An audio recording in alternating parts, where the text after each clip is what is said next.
क्या आप भी न्यू एजुकेशनल पॉलिसी को लेके कंफ्यूज्ड हैं? ये क्या है? क्या ये बेनिफिशियल होगा?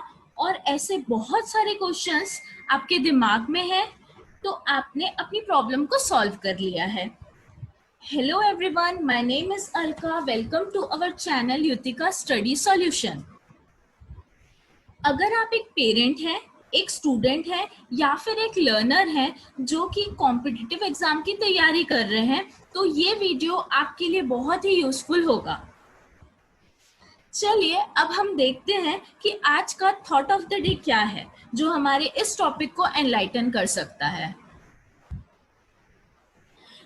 थॉट ऑफ द डे है nothing in the world is constant except change. यानी कि हम इससे यह समझ सकते हैं कि कोई भी चीज कांस्टेंट नहीं है, क्योंकि परिवर्तन ही जीवन का नियम है। That means change is necessary for development. तो आइए अब हम देखते हैं कि कैसे ये चेंज हम सबकी लाइफ में डेवलपमेंट ला सकता है। वीडियो आज हम न्यू एजुकेशनल पॉलिसी 2020 पढ़ेंगे। न्यू एजुकेशनल पॉलिसी 2020 में हम इन सब टॉपिक्स के बारे में बात करेंगे। फर्स्ट हम शुरुआत से जानते हैं कि एजुकेशनल पॉलिसी का बेस क्या था। सबसे पहले जो एजुकेशनल पॉलिसी आई थी वो आई थी 1968 में प्राइम मिनिस्टर इंदिरा गांधी जी के द्वारा। उसके बाद 1986 में राजीव गांधी जी के द्वारा, और जो थर्ड अभी जो लेटेस्ट वाली आई है वो है नरेंद्र मोदी जी द्वारा 2020 में। इस दौरान 1992 में कुछ अमेंडमेंट्स भी एजुकेशन पॉलिसी में लाए गए थे। अब जो नेक्स्ट टॉपिक जो हम पढ़ेंगे इसमें वो ये है कि इस पॉलिसी को किसने डिजाइन किया है। जो मेन मास्टरमाइंड है इनके पीछे, इस पॉलिसी के पीछे, that is national education policy 2020, वो है चीफ के कस्तूरी रंगन का। इन्होंने ये पॉलिसी एक ड्राफ्ट के द्वारा बनाई गई थी और ये इसरो के भी बहुत ही बड़े लेवल पे काम करते हैं। नेक्स्ट हम ये जानने की कोशिश करते हैं कि क्यों नेशनल एजुकेशन पॉलिसी बनाई जा रही है। नेशनल एजुकेशन पॉलिसी 34 इयर्स के बाद आ रही है और इसका मेन एम है कि universalisation of education from pre school to secondary level. 100% इनको जीईआर चाहिए। जीईआर मतलब होता है ग्रॉस एनरोलमेंट रेशियो। अभी जो एनरोलमेंट रेशियो है वो काफी कम है, तो एजुकेशन को बढ़ावा देने के लिए, एजुकेशन पे ध्यान रखने के लिए हमें इस पॉलिसी की काफी जरूरत है। ऐसा भी बोला जा रहा है कि हायर एजुकेशन को 50% तक लेके आया जाएगा 2025 तक। अब बात आती है कि क्या ये न्यू एजुकेशनल पॉलिसी बहुत जरूरी थी। तो हाँ, ये बहुत ही ज्यादा जरूरी थी, क्योंकि जैसे कि आपने 3 इडियट्स मूवी में भी देखा होगा, आमिर खान जी ये बोलते हैं कि ये जो हमारा एजुकेशन सिस्टम है वो पूरा रट्टाफिकेशन पे बेस है। वो एक डेफिनेशन बोलते हैं जो कि बहुत ही इजी लैंग्वेज में होती है, बट उनका जो प्रोफेसर होता है उस लैंग्वेज जो वो बहुत ही इजी यूज करते हैं उसको डिनाई कर देते हैं। तो हमारा जो एजुकेशन सिस्टम है, जो प्रेजेंट एजुकेशन सिस्टम है, वो बहुत ही ज्यादा रट्टाफिकेशन या बोल सकते हैं कि रोट लर्निंग पे है। तो इस एजुकेशन पॉलिसी में ये बोला जा रहा है कि इस रोट लर्निंग को हटा के एक्सपेरिमेंटल और क्रिटिकल लर्निंग की जाएगी।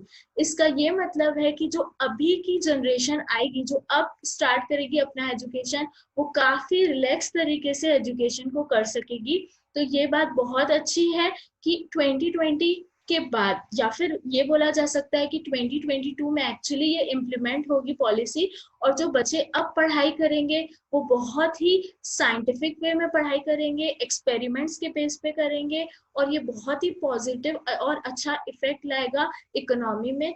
क्योंकि एजुकेशन ऐसा होना चाहिए जो आपको एम्प्लॉयमेंट प्रोवाइड करे। पर अभी का जो एजुकेशन है वो एम्प्लॉयमेंट बेस्ड नहीं है। हम सिर्फ रट्टाफिकेशन पे ही अपने ग्रेड्स लाते थे अभी तक। तो एजुकेशन पॉलिसी बहुत ही ज्यादा नीडेड है। नेक्स्ट जो हम पढ़ने वाले हैं, जो हम बात करने वाले हैं, वो सबसे ज्यादा इम्पोर्टेंट पार्ट है इस वीडियो का कि क्या क्या चेंजेस लाए गए हैं लेवल्स पे। देयर आर 2 लेवल्स यहाँ पे बात की गई है, आप देख सकते हैं।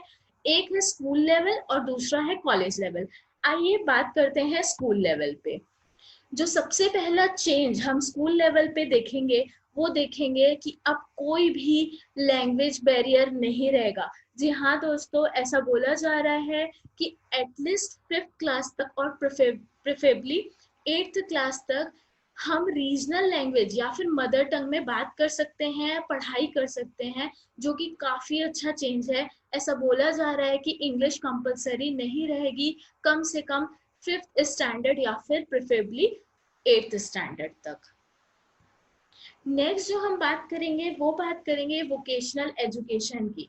इस पॉलिसी में 2020 की जो एजुकेशन पॉलिसी आई है उसमें ये बात की जा रही है कि 6th ग्रेड से हम इंटर्नशिप्स को इंक्लूड करेंगे। इस पॉलिसी में हम फाउंडेशनल लर्निंग यानी कि कोई भी ऐसी चीजों को सीखने की कोशिश करेंगे जो हमें एम्प्लॉयमेंट प्रोवाइड करे या फिर कोई हॉबी बेस्ड हो, जैसे for example carpentry, electric work, metal work, gardening, pottery etcetera. ये बहुत ही अच्छा चेंज है, ऐसा हमारे साथ नहीं हुआ था। हम स्टार्टिंग से ही सिर्फ थ्योरेटिकल पढ़ाई करते थे लैंग्वेजेस में और हमेशा सिर्फ और सिर्फ मार्क्स के पीछे भागते थे। तो ये मैं बोलना चाहती हूँ कि कहीं ना कहीं मैं बहुत जेलस भी हूँ, जो आगे की जनरेशन आएगी बहुत ही रिलैक्स तरीके से वो पढ़ाई करेगी और वो जो पढ़ाई करेंगे वो स्किल बेस्ड होगा। अब नेक्स्ट हम पढ़ रहे हैं थर्ड पॉइंट, जो है no stream system. No stream system, जी हाँ दोस्तों, ऐसा बोला जा रहा है कि जो हम 3 कैटेगरीज में हम लोगों को डिवाइड कर दिया जाता था, कॉमर्स, साइंस और आर्ट्स में, अब ये नहीं होगा। ये बहुत ही अच्छा चेंज है, क्योंकि इसमें बहुत सारी प्रॉब्लम्स होती थी कि मैथ्स वाले जो रहते थे वो कॉमर्स को कम समझते थे, कॉमर्स आर्ट्स को कम समझते थे, ऐसे बहुत सारे डिफरेंशिएशन हो जाते थे, फ्रेंड्स अलग हो जाते थे और हम उन्हीं सब्जेक्ट्स को चूज करते थे जो एक पर्टिकुलर स्ट्रीम में फॉलो करें। बट अभी की जो नेक्स्ट जनरेशन आएगी वो पूरी तरह से फ्री है कि वो अपना पूल ऑफ सब्जेक्ट्स को डिसाइड कर सके, चुन सके। जैसे फॉर एग्जांपल मैंने मैथ्स चूज किया है और मुझे अकाउंटेंसी पढ़ना अच्छा लगता है, तो मैं मैथ्स चूज करके भी अकाउंटेंसी सब्जेक्ट को अपने सब्जेक्ट में पढ़ सकूंगी। तो ये बहुत ही पॉजिटिव चेंजेस हैं जो इस एजुकेशनल पॉलिसी में कह रहे हैं आने वाले हैं। नेक्स्ट पॉइंट है दोस्तों डिजिटलाइजेशन। जी हाँ, डिजिटलाइजेशन जैसे कि हम अभी भी देख रहे हैं, जो हम पढ़ रहे हैं वो ज्यादातर ऑनलाइन हो रहा है, डिजिटल हो रहा है, क्योंकि जो टीचर्स हैं वो हर जगह प्रेजेंट नहीं हो सकती, इसीलिए डिजिटलाइजेशन जरूरी है। अगर हम बात करें बहुत ही सिंपल लैंग्वेज में, तो डिजिटलाइजेशन क्या होता है कि हर बुक्स को हम फिजिकली प्रेजेंट नहीं करा सकते, तो हम कंप्यूटर की हेल्प से, इंटरनेट की हेल्प से इन सब चीजों को यूज कर सकते हैं। जो लास्ट इस पॉइंट पे हम आते हैं वो है रिमूविंग बोर्ड एग्जाम्स। ऐसा कहा जा रहा है कि क्लास 10th का जो बोर्ड एग्जाम है उसको हटा दिया जाएगा और हम मेनली फोकस करेंगे स्किल्स पे, जैसे कि मैंने पहले भी बताया, कोई ऐसी चीज, कोई ऐसी हॉबी जो हमें एक्चुअली कुछ सिखा सके। तो हम ऐसा कह सकते हैं कि बोर्ड एग्जाम्स पे अब थोड़ा कम प्रेशर दिया जाएगा। जो न्यू चेंजेस आए हैं वो आए हैं स्ट्रक्चर में भी। जो नेक्स्ट पॉइंट है वो बात कर रहा है स्ट्रक्चरल चेंजेस की। जैसे कि हम बोल सकते हैं कि अभी तक हमने जो पढ़ाई की है, हमारे पेरेंट्स ने जो पढ़ाई की है, वो हम 10+2 की तरफ से जानते हैं। 10 मतलब क्लास 1 से लेकर 10 तक, +2 मतलब 11th और 12th। बट अब जो बच्चे आएंगे दोस्तों वो पढ़ेंगे 5+3+3+4 के हिसाब से। मतलब हम इसको समझने की कोशिश करते हैं। आइए हम डायग्राम को देखते हैं। अगर आप देखें तो एग्जिस्टिंग एकेडमिक स्ट्रक्चर 10+2 था, जो कि हम समझ चुके हैं, उसमें एज ग्रुप दिया हुआ है, वो कोई इश्यू नहीं है। बट जो नेक्स्ट न्यू एकेडमिक स्ट्रक्चर वाला डायग्राम है वो आपको समझा देगा कि ये स्ट्रक्चर क्या है। सबसे पहले 5, तो 5 यहाँ से स्टार्ट हो रहा है, 3 इयर्स और 2 इयर्स में हम उसको डिवाइड कर सकते हैं। जो पहले के 3 साल होंगे वो आंगनवाड़ी या प्री स्कूलिंग कहलाएंगे। इसको फाउंडेशनल स्टेज के अंदर कहा गया है। जो 2 इयर्स है वो क्लास 1 और 2 के हैं, मतलब जो स्टार्टिंग के 3 ईयर होंगे उसको प्री स्कूलिंग या आंगनवाड़ी, प्लस क्लास 1 और क्लास 2 को हम फाउंडेशनल स्टेज कह रहे हैं, जो कि मतलब है 5 का।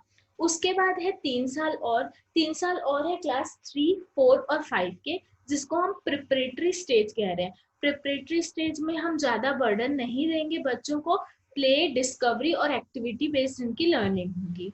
उसके बाद आएगा ब्लैक बॉक्स। ब्लैक बॉक्स में आप देखिए फिर से 3 इयर्स दिया है, तो उस 3 इयर्स में आगे के 3 साल होंगे, इसको हम मिडिल स्टेज कहेंगे। मिडिल स्टेज में हम एक्चुअली जो सब्जेक्ट्स हैं उनको इंट्रोड्यूस करेंगे। यहाँ पे साइंस, मैथ्स, आर्ट्स, ह्यूमैनिटीज और सोशल साइंस पढ़ाए जाएंगे। अब है +4। +4 में सेकेंडरी स्टेज आ जाएगी। यहाँ पे हम मल्टीपल स्टूडेंट्स को चॉइस देंगे सब्जेक्ट की, जो हमने पहले भी अभी बात की थी। तो हमें ये ध्यान से देखना है इस चीज को कि ये जो एजुकेशन सिस्टम है अब 10+2 ना होके 5+3+3+4 है। मतलब पहले के 3 साल, फिर क्लास 1 क्लास 2 5 हुआ, उसके बाद क्लास 3 4 एंड 5 3 हुआ, 6 7 8 थर्ड हुआ, और फोर्थ फिर आगे की नेक्स्ट क्लासेस आएंगी जो कि सेकेंडरी स्टेज कहलाई जाएंगी। नेक्स्ट जो इसमें चेंजेस आए हैं वो बहुत ही इंटरेस्टिंग चेंजेस आए हैं, काश हम भी इसको एंजॉय कर पाते। जो चेंजेस आएंगे वो आएंगे रिपोर्ट कार्ड बनाने में भी। जी हाँ दोस्तों, अब स्टूडेंट खुद अपने आप को मार्क्स देंगे कि उन्होंने कैसा असेसमेंट किया है, कैसा उन्होंने परफॉर्म किया है। प्लस उसके जो फ्रेंड्स हैं, जो उसके पीयर ग्रुप्स होंगे, वो भी इसमें कंट्रीब्यूट करेंगे, एंड टीचर की भी इसमें हेल्प दी जाएगी। इसका ये मतलब है कि कुछ टीचर्स जो यहाँ पर ऐसा समझते थे कि वो ही उनको फेल या पास कर सकते हैं, अब ऐसा नहीं होगा। स्टूडेंट खुद भी अपने आप को मार्क्स दे सकता है, उसके फ्रेंड्स भी उसको मार्क्स दे सकते हैं। फ्रेंड्स मतलब यहाँ पे कोई भी फ्रेंड्स नहीं, जो क्लासमेट्स हैं वो, और टीचर भी उसको मार्क्स दे सकती है। तो आइए अब हम बात करते हैं इन सब पॉइंट्स की जो बहुत ही महत्वपूर्ण है हायर एजुकेशन में जो चेंजेस लाए गए हैं। फर्स्ट है multi entry and multi exit. इस पॉइंट में ये बोला जा रहा है कि एक स्टूडेंट को अपॉर्चुनिटी दी जाएगी कि वो मल्टीपल तरीके से एंटर कर सकता है किसी भी कोर्स में, और वो एग्जिट भी ले सकता है। इसको ये इसीलिए लिया दिया जा रहा है ये प्रोविजन, क्योंकि बहुत सारे ऐसे स्टूडेंट्स थे जो कि 12th के बाद अपनी पढ़ाई कंटिन्यू नहीं कर पाते थे because of various responsibilities in their homes. तो अब ये बोला जा रहा है कि अगर कोई पर्सन, अगर कोई स्टूडेंट है, वो एक ही ईयर कंप्लीट कर पाता है तो उसको सर्टिफिकेट दिया जाएगा। अगर वो कोर्स का 2 ईयर कर लेता है तो उसे एडवांस डिप्लोमा दिया जाएगा। अगर 3 इयर्स ऑफ कोर्स वो करता है तो उसे बैचलर डिग्री दी जाएगी। और लास्ट अगर वो 4 साल का कोई कोर्स करता है तो उस सब्जेक्ट में उसे बैचलर विथ रिसर्च दिया जाएगा। ये बहुत ही अच्छा प्रोविजन है जो कि बहुत ही हेल्पफुल रहेगा स्टूडेंट्स के लिए। नेक्स्ट है एकेडमिक बैंक ऑफ क्रेडिट। इसमें ये बोला जा रहा है कि अगर किसी स्टूडेंट ने कोई एक कोर्स किया है और उसके बाद वो उसको छोड़ना चाहता है तो वो वेस्टफुल नहीं जाएगा। एक एकेडमिक बैंक ऑफ क्रेडिट बनाई जाएगी जो कि डिजिटली स्टोर करेगी एकेडमिक क्रेडिट्स को। ये किस तरह से इम्प्लीमेंट होगा ये देखने लायक रहेगा। और फाइनल डिग्री में कुछ क्रेडिट्स इसमें स्टोर किए जाएंगे। इसका ये मतलब है कि अगर आप एक कोर्स कर रहे हैं, सपोज फॉर एग्जांपल किसी पर्सन ने बैचलर डिग्री का फर्स्ट ईयर किया है और अब वो उसको कंटिन्यू नहीं करना चाहता, तो सेकेंड ईयर में कुछ क्रेडिट्स फर्स्ट ईयर को उसको मिलेंगे और वो उसे फाइनल डिग्री में अटैच पाएगा। नेक्स्ट है यूनिवर्सल रेगुलेटर। जो यूजीसी है, एआईसीटी, ऐसी बहुत सारी हायर एजुकेशन की बहुत सारी रेगुलेशंस है, रेगुलेटर्स हैं जो अभी चल रही हैं। बट ऐसा बोला जा रहा है कि आगे आगे जो ईयर्स आने वाले हैं उसमें सारी चीज़ों को हटा के एक ही बॉडी रेगुलेशन बनाया जाएगा जिसे higher education commission of India बोला जाएगा। इसमें मेडिकल और लीगल एजुकेशन को हटा के बाकी सारी बॉडीज को इंक्लूड किया जाएगा। नेक्स्ट पॉइंट है वो है फीस को लेकर। इस पॉलिसी में ये भी बात की जा रही है कि कुछ कॉमन पैरामीटर्स रखे जाएंगे हर स्कूल पर और हर एजुकेशनल बॉडी पे, ताकि फीस में बहुत ज़्यादा चेंजेस नहीं आए। बहुत सारी चीज़ें ऐसी हैं जो हमारे एजुकेशन सिस्टम को ख़राब कर रही हैं, वो उसे बिजनेस लेवल पे देखे जाते हैं हमारे एजुकेशन सेक्टर्स। तो गवर्नमेंट चाहती है कि ऐसा ना हो, इसीलिए कॉमन स्ट्रक्चर बनाया जाएगा। इसके अलावा भी कुछ पॉइंट्स हैं जो इसमें बहुत ही ज़्यादा इम्पोर्टेंट है, तो आइए अब हम उसे देखते हैं। फर्स्ट पॉइंट है कि जो एमएचआरडी है, MHRD का फुल फॉर्म है ministry of human resource development, उसको रीनेम करके किया जाएगा मिनिस्ट्री ऑफ एजुकेशन। नेक्स्ट है इसमें कि हम 6% GDP का एजुकेशन सेक्टर को देंगे। इसमें नेक्स्ट ये बोला जा रहा है कि संस्कृत लैंग्वेज को काफी प्रमोट किया जाएगा ताकि हमारा जो कल्चर है वो हमारे बच्चों के रूट्स में पाया जाए। सेमेस्टर सिस्टम को काफी एनकरेज किया जाएगा। सेमेस्टर सिस्टम मतलब ये होता है कि 6 मंथ्स का जो एग्जाम सिस्टम होता है, हम ईयरली एग्जाम न लेके 6 मंथ्स में इसे एग्जाम लेने की ट्राई करेंगे। और दोस्तों इसमें एक और चेंज है जो बहुत बड़ा है कि एमफिल को अब हम डिसकंटिन्यू करना चाहते हैं। यहाँ पे जो न्यू एजुकेशन पॉलिसी है वो ये बोल रही है कि एमफिल को पूरी तरह से डिसकंटिन्यू किया जाएगा। उसके अलावा RTE जो राइट टू एजुकेशन बात करती है, अभी तक 14 इयर्स तक फ्री एजुकेशन की बात करती थी गवर्नमेंट, बट अब इसे 18 इयर्स तक किया जाएगा। जो नेक्स्ट है वो है bagless days will be encourage. ऐसा बोला जा रहा है कि अब जो स्टूडेंट्स होंगे वो ज़्यादा बैगलेस डेज एनकरेजमेंट होगा, मतलब कि इतने हैवी लोड से वो नहीं रहेंगे। ज़्यादातर जो होंगे वो डिजिटल लॉकर बुक्स में होंगे, जो बुक्स होंगी वो डिजिटली दी जाएंगी और बहुत सारी स्किल्स दी जाएंगी। लर्निंग को एक प्लेफुल मैनर में दिया जाएगा, स्किल को इम्पार्ट किया जाएगा। तो ज़्यादातर जो बच्चे सीखेंगे वो थ्योरेटिकल नॉलेज नहीं होगी, वो एक्सपेरिमेंटल और प्रैक्टिकल नॉलेज दी जाएगी। नेक्स्ट जो पॉइंट है वो यही है हमारा, experimental and critical learning will be promoted. दोस्तों जो बाहर की जो कंट्रीज है, वेस्टर्न जो कंट्रीज हैं, वो अभी पहले से ही इसे फॉलो कर रही हैं। जो क्लास 6 के बच्चे होते हैं, ऐसा बोला जा रहा है कि उन्हें कोडिंग सिखाई जाएगी। कोडिंग सिखाने का ये मकसद है कि जो चाइना का एजुकेशन सिस्टम है वो कोडिंग पहले से ही सिखा देता है और आज उनकी डेवलपमेंट लेवल हमसे बहुत ज्यादा हाई है। ये बोला जा रहा है कि क्लास 6 के ऑनवर्ड्स हम कोडिंग सिखाएंगे। हम ऐसा एजुकेशन देंगे जो सिर्फ बुक्स ओरिएंटेड नहीं होगा, सिर्फ और सिर्फ हम किस पर ध्यान देंगे, स्किल्स पर ध्यान देंगे। ये पूरी सिस्टम्स को ये बोला जा रहा है कि हम चेंज करेंगे और बच्चे को एम्प्लॉयमेंट लायक बनाएंगे। अभी का जो एजुकेशन सिस्टम है दोस्तों वो एम्प्लॉयमेंट बेस्ड नहीं है। ऐसे बहुत से बच्चे हैं जो काफी एजुकेटेड है बट आज उनके हाथ में जॉब या फिर कोई भी ऐसी चीज नहीं है जिनसे वो लाइवलीहुड अर्न कर सके। तो होप ये ऐसा जो चेंज आने वाला है, जो अभी हमारे सिस्टम में आएगा कुछ सालों के बाद, ऐसा नहीं हो सकता कि ये अभी आए तो तुरंत ही फॉलो करें। 1-2 साल इसको इम्प्लीमेंट करने में भी लग जाएंगे। ये जो पॉलिसीज हैं जो ये बुक्स में बहुत अच्छी लगती हैं, देखने में ऑन पेपर तो ये बहुत ही अच्छी लग रही हैं, इनफैक्ट अमेजिंग लग रही हैं, पॉजिटिव चेंज आना ही चाहिए एजुकेशन में। बट ये कितना हद तक इम्प्लीमेंट हो पाएगा ये देखने लायक होगा। इसके अलावा जो हम पढ़ेंगे वो है एब्रीवेशंस।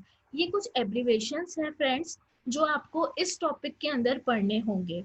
ये एब्रीवेशंस उनके लिए बहुत इम्पोर्टेंट है जो अभी करंट अफेयर्स पढ़ रहे हैं और ये कुछ एग्जाम्स, कॉम्पिटिटिव एग्जाम्स में ये पूछे जा सकते हैं। फर्स्ट RTE जो राइट टू एजुकेशन है। नेक्स्ट है NPEGEL, national programme for education of girls at elementary level. Next है RMSA, राष्ट्रीय माध्यमिक शिक्षा अभियान। नेक्स्ट है रूसा, राष्ट्रीय उच्चतर शिक्षा अभियान। SSA, समग्र Shiksha Abhiyan. IEDSS, inclusive education for the disabled at secondary stage. DPEP, district primary education programme. ECCE, early childhood care education. HEIS, higher education institution. Parakh, PARAKH, performance assessment review and analysis for holistic development. और last है इसमें MERU, that is multidisciplinary education and research university. ये उनके लिए ज्यादा important है जो exam देने वाले हैं। तो दोस्तों ये थी हमारी आज की वीडियो, यही था हमारा आज का वीडियो। अगर आपको हमारा वीडियो अच्छा लगा तो प्लीज हमें मोटिवेट कीजिए by clicking like button, share it and subscribe our channel. Also if you like this video please share your suggestions, और आप हमें ये बताइए कि आपको कौन सा ऐसा टॉपिक है जो नहीं समझ में आ रहा है, ताकि हम उस पर नेक्स्ट वीडियो बनाएं। Thank you so much.